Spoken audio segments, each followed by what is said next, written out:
Hello students, आज की इस वीडियो में हम जेके बोर्ड क्लास 10th उर्दू की किताब से हमदम काश्मीरी की गज़ल नंबर 1 की तशरीह करेंगे।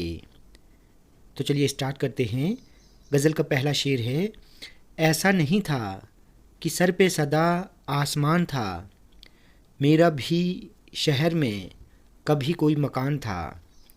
सदा का मतलब है हमेशा। इस शेर की तशरीह देखें। ये शेर हमदम काश्मीरी की गज़ल से लिया गया है।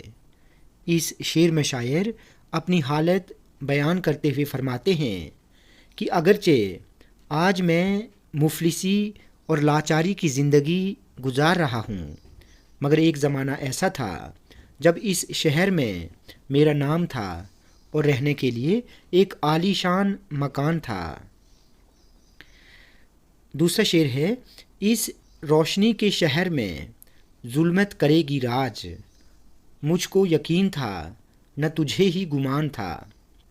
गुमान का मतलब होता है शक व शुबा यानी ख्याल। जुल्मत का मतलब अंधेरा होता है, लेकिन यहाँ पर इसका मतलब है गुंडा राज। गज़ल के इस शेर में शायर हमदम काश्मीरी फरमाते हैं कि हमारे इस वतन पर हमेशा दानिश्वरों और इल्म वालों ने हुकूमत की, मगर हमने कभी ये सोचा नहीं था कि एक दिन इसी वतन पर चोर, डकैती, गुंडे और लफंगे राज करेंगे। तीसरा शेर है, धोया नहीं गया जो किसी बरशगाल में, मेरी ज़मीन पर वो लहू का निशान था। लहू कहते हैं खून को। बरशगाल का मतलब है बरसात यानी बारिश। इस शेर में हमदम काश्मीरी फरमाते हैं कि हमारे मुल्क पर अब जालिम लोगों का राज चल रहा है। हर रोज़ हज़ारों बेगुनाह लोगों का खून बहाया जा रहा है।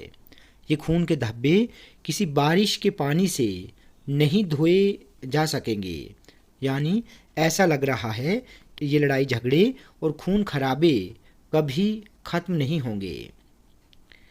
गज़ल का आखिरी शेर, जिसको हम मक्ता कहते हैं, हमदम को चुप लगी है ज़माना गुज़र गया, इस शहर खामशी में वो साहिबे अज़ान था।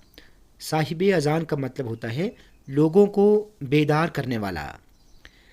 शायर हमदम काश्मीरी गज़ल के आखिरी शेर में अपने बारे में फरमाते हैं कि एक मुद्दत से मैं भी खामोश बैठा हूँ।